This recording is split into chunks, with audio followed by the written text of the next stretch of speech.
morning children, and welcome back once again.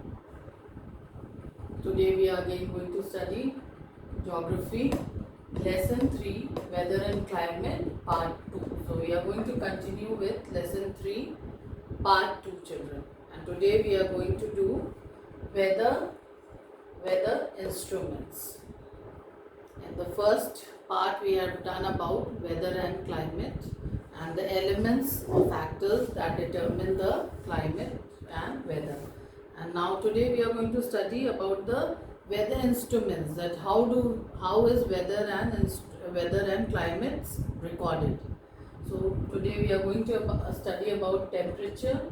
The instrument that measures temperature is thermometer. There are two other types of thermometer included. Then B is atmospheric pressure. The instrument used to measure atmospheric pressure is barometer. The third will be humidity. The instrument used to measure humidity is known as hygrometer. Fourth is rainfall. The instrument used to measure rainfall is the rain gauge. And fifth is sunshine. The instrument used to measure to see sunshine is known as sundial. So let us begin. It is on page 37, the second part, that is weather instruments. To collect various climatic data and to prepare maps and charts, the following elements of weather and climate are normally observed and measured by weather instruments. So why it is important to have weather instruments? It is because it helps in preparing maps and charts. So because we need to prepare maps and charts, we also need certain instruments which could help us in doing so. So these are the weather instruments. Which help us to collect the information about weather and climate. So the weather instruments are temperature, atmospheric pressure, humidity, rainfall. These are the weather conditions through which we come to know about the weather, and these are the instruments which help in measuring this weather condition. The first one is temperature. Temperature is very important element of climate and weather. It is a term used to express the intensity or degree of heat. The sun is the main source of heat for the earth, but the sun's rays do not heat the whole surface of the earth equally. Due to earth's sphericity and inclined axis, there is unequal distribution of the solar energy. The amount of heat at any place therefore depends mainly on, first is the duration of the sunlight, and B, the angle at which the sun's rays strike the earth. So as I already have explained, that temperature is the hotness and coldness of a particular place, and the heat determines the temperature, and the main source of heat upon the earth is the sun, but due to the spherical shape of the sun and the inclined axis, the sun is not able to distribute equal heat. So some places the heat of the sun is given more, and the other places the sun's heat is less, spread on an area. So the two factors that determine the temperature is duration of the sunlight. Means the longer the sunlight falls on the earth's surface, it will become hot. The longer it is, it will become hot, and if it is for a short time, it will not be so hot, but it will be cooler.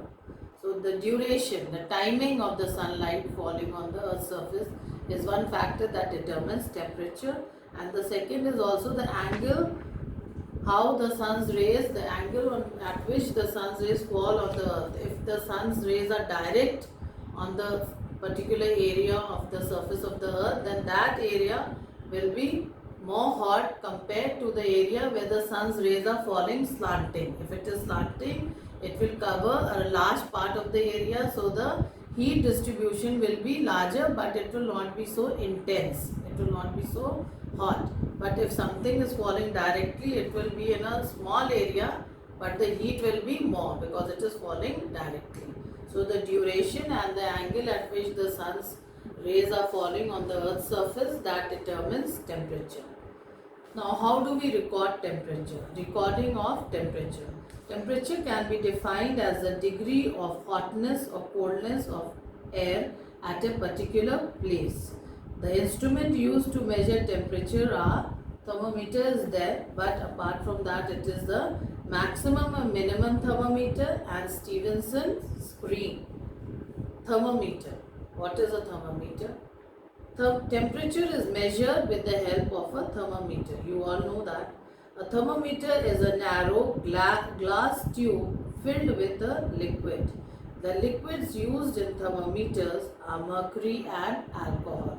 So the shape of a thermometer is somewhat like that, and in your houses you must have seen a thermometer. It is a long, elongated, long glass tube, and in this there are markings you can see, and this glass tube is filled with mercury and alcohol, which determines the temperature of a particular place. This is how it looks.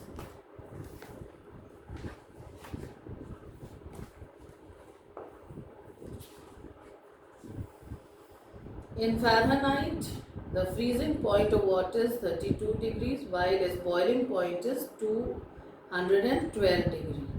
Freezing is 32 and boiling is 212 degrees in a Fahrenheit thermometer. In our country, air temperature is recorded in Celsius scale.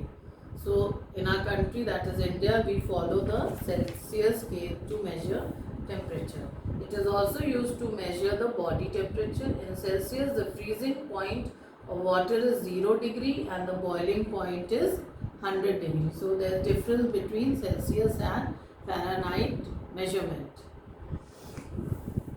Second is maximum and minimum temperature. So this what I explained was a normal thermometer with Fahrenheit and Celsius readings, which is different from each other. Now the second comes the maximum and minimum temperature, and the third one is the Stephenson screen.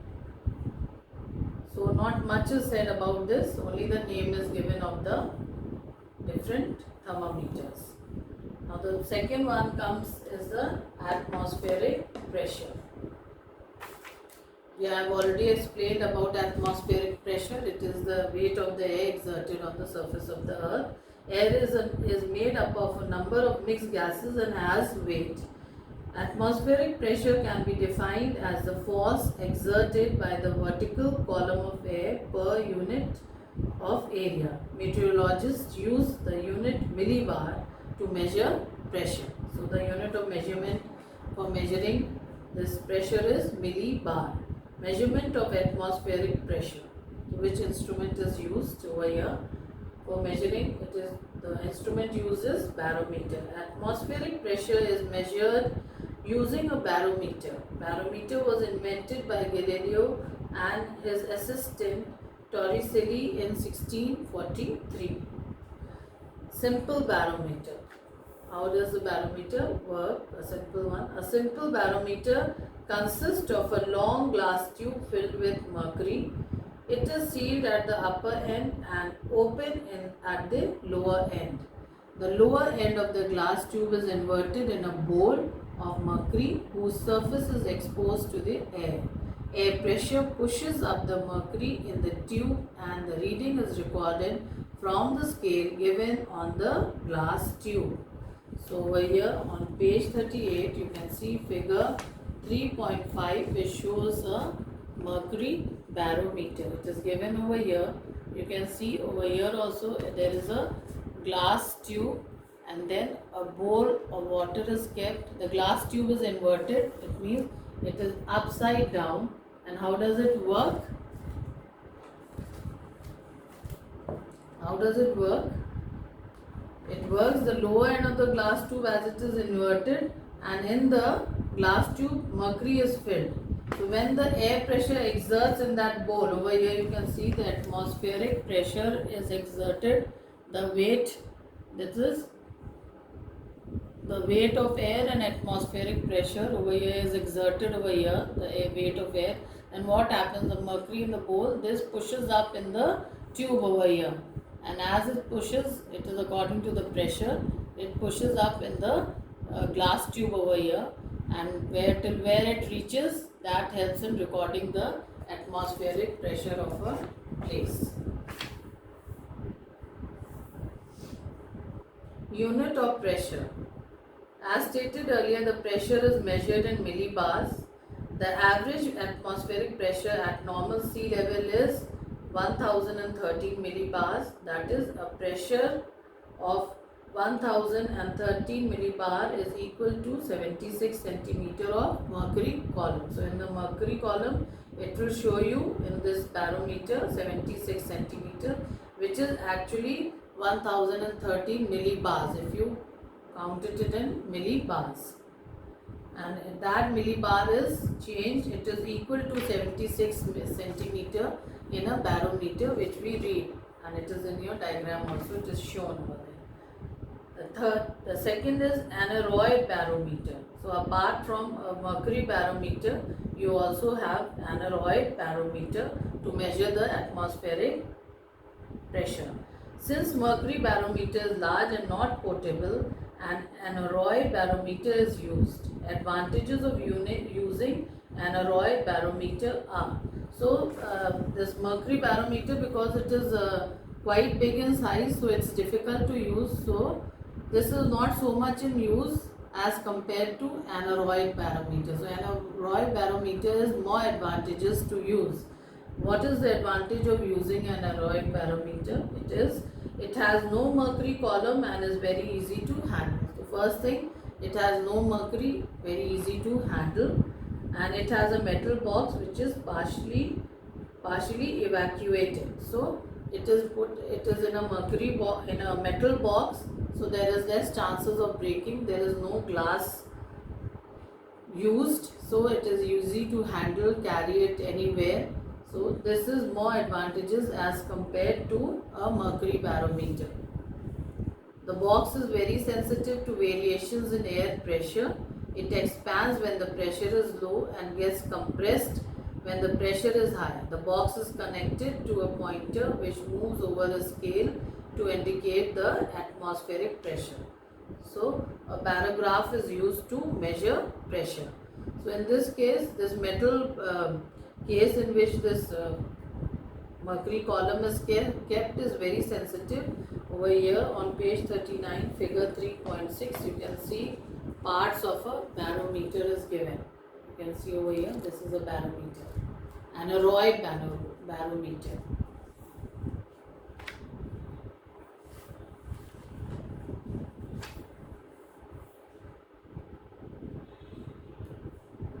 Now the third one is C is humidity.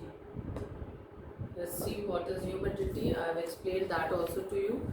Humidity is a measure of the amount of water vapor present in the air. The air has a certain capacity to hold water vapor at a given temperature. Also, this capacity increases with increase in temperature. We can measure humidity in two ways, that is absolute humidity and relative humidity. So what is absolute humidity? The actual amount of water vapor present in the air, which is expressed in grams per cubic meter, is called absolute humidity. Means the actual amount of water vapor present in the air is known as absolute humidity.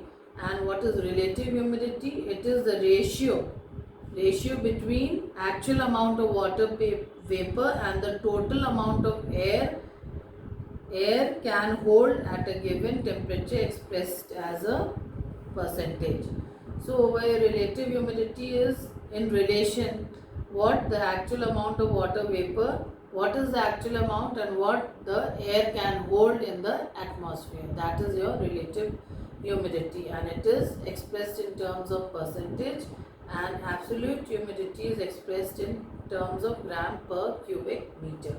When the relative humidity of air at a given temperature is 100%, it is said to be saturated. Means it cannot hold any longer. The atmosphere cannot hold the water vapor any longer. It gets saturated. Means it cannot hold any longer. So that point is said to be 100%. Hence, we can say that the amount of water vapor present in the air is equal to the amount of water vapor that the air can carry at that particular temperature. So, the ratio is 50-50, means the water vapor and the air both are equal, because from this point the air cannot hold more water vapor. So that becomes a saturation point, and it is 100% saturated, and the relative humidity is said to be 100%. Measurement of relative humidity. So the instrument used for measuring humidity, that is the two types, absolute and relative. The instrument uses hygrometer. The relative humidity of the atmosphere at a particular place can be measured with the help of a wet and dry bulb thermometer, or it is also known as hygrometer. Well, the wet and dry bulb thermometer. This instrument consists of two sensitive thermometers, that is a dry bulb thermometer which records the actual air temperature of the atmosphere, and a wet bulb thermometer. The bulb of the wet thermometer is covered with a piece of muslin which is kept constantly moist by a wick dipping into the container of water. This is how the wet and dry bulb thermometer is used, how it works. So there are two thermometers in wet and dry bulb thermometer. One is dry and one is wet, and the wet one is kept wet with a piece of muslin cloth, cotton cloth, and it is dipped in water, and that wick, that cloth piece water keeps on dipping in the container of the thermometer. Cooling of the wet bulb thermometer proportional to the rate of evaporation of water from its wick. The rate of evaporation is in turn dependent upon the relative humidity of the surrounding air. So over here on page 39, again figure 3.7 is showing the wet and dry bulb thermometer diagram. You can see this. You have to draw it also. When the air is very dry, rapid evaporation of water from the wick cools. This is how the wet and dry bulb works. When the air is very dry, rapid evaporation of water from the wick cools the wet bulb thermometer. The difference between the readings of the dry and wet bulb thermometers give an indication of the humidity of the air. Normally, a large difference shows a low relative humidity, and small difference shows high relative humidity. When the dry bulb and wet bulb readings are same in the air has reached the saturation point and relative humidity is 100%. This is how we read the this is how we come to know about the humidity in air through the wet and dry bulb thermometer. Actual value of relative humidity is obtained from the standardized table. Weather officers use hygrographs, which are self-recording instruments for keeping a continuous record of the relative humidity on graph paper. So for daily use, the people use hydrographs. It is a graph which shows the relative humidity of day to day. The next one is rainfall. For rainfall, the instrument used for rainfall is the rain gauge. Rainfall or precipitation is always measured by an instrument called a rain gauge. Rainfall is usually expressed in centimeters or millimeters. If 5 millimeter rainfall is recorded in a particular day in a particular town, it means that if the rainfall is that in that town were allowed to collect over a plain surface, the level of rainwater over a surface would be 15 millimeters high. Generally, the rain falling over an area does not get collected. It runs off or seeps into soil or evaporates. Therefore, the amount of rainfall at a place over a particular period is measured by a rain gauge. Measurement of rainfall. So the rain gauge is used. A rain gauge consists of a cylinder which has vessel at the bottom to collect water and a funnel on the top. the circumference of the top of the funnel is equal to that of the cylinder. This is to ensure that all the water going through the funnel is collected in the vessel. At the end of the day or the time for which the water is collected, the rainwater which is collected is poured in the measuring jar to find out the amount of rainwater received. The rain gauze is kept in an open, level space away from trees and buildings. It is generally placed 30 cm above the ground. A self-recording instrument called pluviograph is also available for measuring the rainfall. This is used to record both the amount of rainfall received and its duration on a graph paper. The rain gauze is used to measure amount of snowfall and hail. Snow and hail are collected and measured after being melted. The depth of the snowfall can also be recorded by measuring the height of the snow collected at various points in the area with the help of the measuring rod and then calculating the average height. Snow collects about 10 times as deep as water. 1 centimeter of snow is equivalent to 1 millimeter of rainfall. So this is how the rain gauze works. Over here the diagram is given of the rain gauze. You can see it is on figure 3.8. Precautions while using a rain gauze. The rain gauze should be kept 30 centimeters above the ground and it should be protected from animals.